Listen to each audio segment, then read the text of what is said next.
4 statistics from Zillow that completely changed the way we thought about things.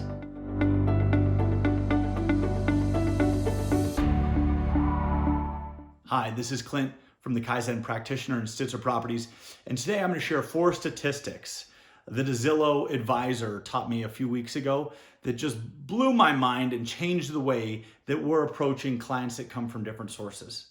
Okay, and statistic number 1, I'm just going to dive right into it. Statistic number 1 is that 54% of buyers on Zillow are first-time home buyers. And while they don't know what to expect when they reach out to an agent, they do expect magic to happen. And here's what I mean. This is a society of 54% of new home buyers, or of those people are new home buyers. They're used to pushing a button and an Uber showing up. Pushing a button and an Uber showing up with their dinner. So when they're looking at houses, they want to push a button and an agent calling that house gets shown. Okay, so they want to push button, magic happens. Really important. The next statistic, which builds on this first one, is that according to this Zillow rep, 82% of buyers and sellers said the most important, okay, follow me for a second, the most important factor as to whether they trusted that agent was based on their first impression on the phone. Think about that. Here's a rhetorical question for you.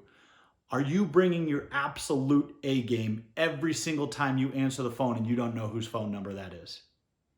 Because you never know who's on the other side, and now you know that 82% of buyers and sellers deem the most important factor as to whether they're going to trust you or not is based on that first impression of the phone call.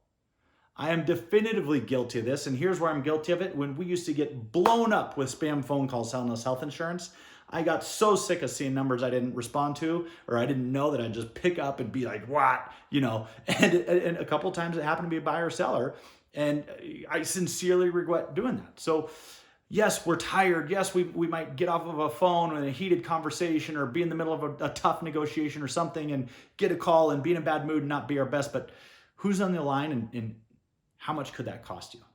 All right. So let's really think about the impression that we're making on that first phone call. Always, as a real estate professional, you don't recognize the number, you bring your A game. Okay. And if someone's trying to sell you something, hey, no thanks, move on, keep your A game up. All right. Now the next 2 stats are what really fundamentally change the way we think. Early in my career, I was taught a fantastic process for serving buyers and sellers, and it always starts with what we call an upfront interview. Okay. And the upfront interview is where we learn time frames, what's, whys, logistics, what needs to get achieved before, where there's a financing hurdle or job hurdle or a family moving hurdle, relocation. We just lay everything out on the table and we create a clear path to achieve what that person or what that client ultimately wants. Okay. So in doing so, following that process, no matter where an opportunity reaches out to us from, the very first thing we do is say, fantastic, we appreciate you reaching out. Let's build some rapport, learn more about you. And our first offer is we lead with an appointment to come to our office or meet them in a mutually beneficial location and lay it all out there, okay?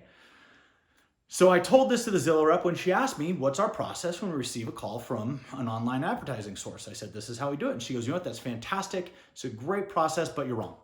Like, no, I'm not wrong. I mean, it works really well. Our clients are happy. We have great reviews.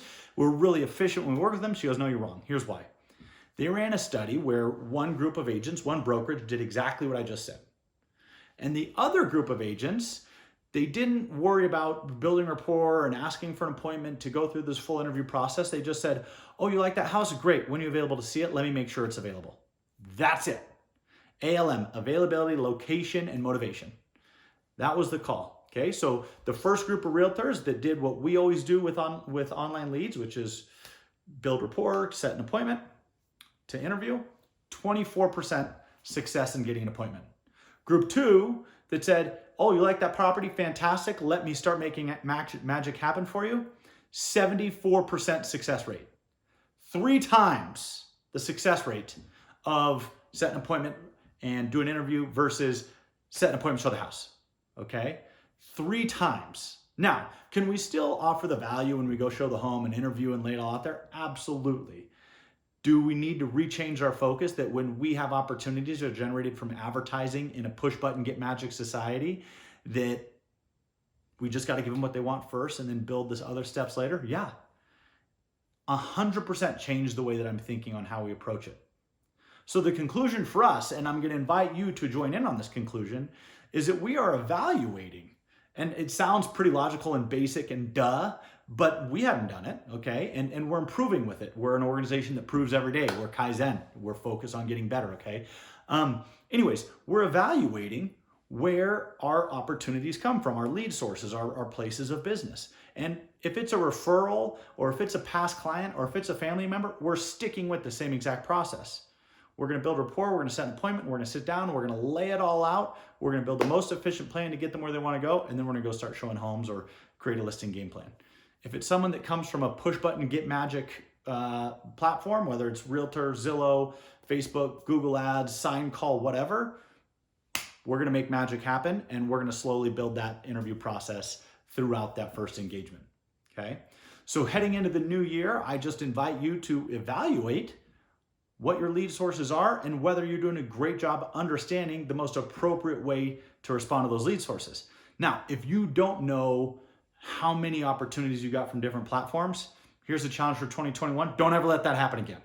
Okay? It's not hard. Someone calls you, great, hey, where'd you come from? Keep one note on your phone. If you don't have a CRM, keep one note on your phone and says, this client, this source. At the end, count them up. Even if you got 100 leads, it would take you maybe 15, 20 minutes to count them all up and date them out. Don't let yourself not know where your business comes from, and don't let yourself not be in a position to respond the most appropriate way to maximize your chances for success. I hope that you found these 4 statistics from Zillow telling. I hope that you found it interesting on how you can improve your efficiency based on where people come from. If you have any questions, I can answer any or have any conversations with you, just give us a call. Thank you so much for watching. This is Clint with the Kaizen Practitioner.